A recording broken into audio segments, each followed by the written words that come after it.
Au moment où débute la concertation de la classe politique, des doutes émergent quant aux objectifs de ses organisateurs. Dans son discours d'ouverture, Ali Bongo est certes revenu sur son propos du 31 décembre dernier, rappelant la nécessité de définir les bases de la préparation de scrutin en lendemain apaisé. Mais il a aussi parlé de renforcement de la démocratie, d'harmonisation de la durée des mandats et de nécessité de mettre en œuvre des mécanismes moins dispendieux, laissant le sentiment de vouloir aller au-delà de l'idée originelle voire de nourrir des desseins inavoués. Comme leur conséquence, la portée de ces thématiques ne doit laisser personne indifférent. Si elle doit induire une réflexion de fond, elle doit contraindre les participants à œuvrer pour un recentrage autour de la seule question électorale. Tout au long des échanges, ils devront le dire, des élections crédibles demeurent le seul et unique objectif. Tout le reste relève de réformes institutionnelles et non de l'amélioration du cadre électoral. Pour mieux apprécier la portée d'un éventuel glissement, il suffit de se remémorer le dialogue national d'Angondjé. Non seulement un comité préparatoire fut mis en place avant les travaux, mais en plus les travaux se déroulèrent en deux phases, l'une citoyenne et l'autre politique.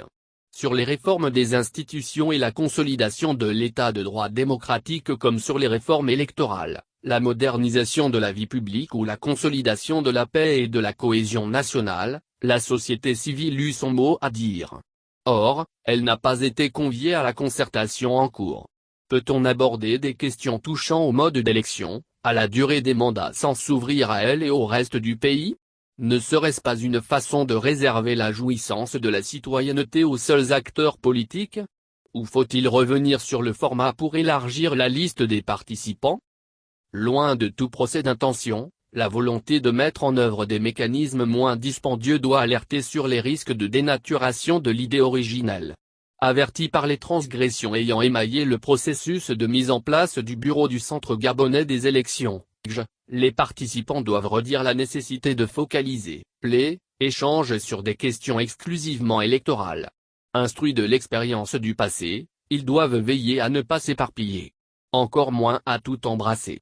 Déjà, la tirade d'Ali Bongo sur les coûts engendrés pour chaque consultation électorale alimente toutes les supputations, notamment au sujet d'une supposée volonté de revenir au scrutin à un tour voire de faire élire le président de la République au suffrage indirect, c'est-à-dire par le Parlement.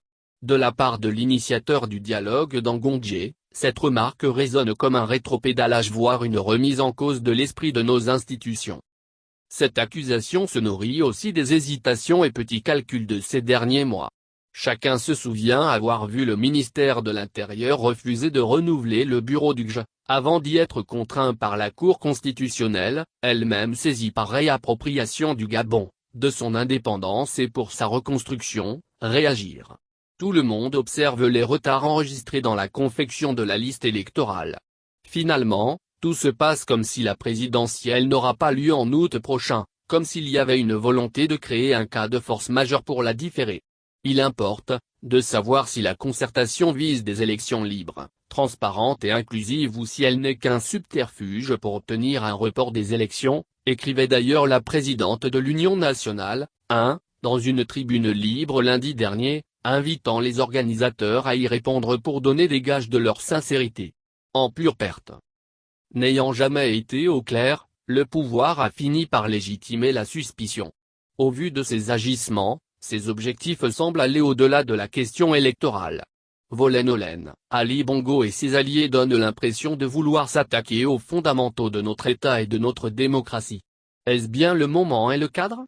Sans parti pris aucun, on peut répondre par la négative, la concertation étant limitée aux acteurs politiques. De deux options l'une, soit les organisateurs fixent définitivement les termes du débat, soit ils modifient le format. Face à un tel péril, la vigilance doit être de mise. Autrement, cette concertation pourrait virer en une partie de bonneteau, élargissant le fossé entre gouvernants et gouvernés tout en encourageant l'incivisme.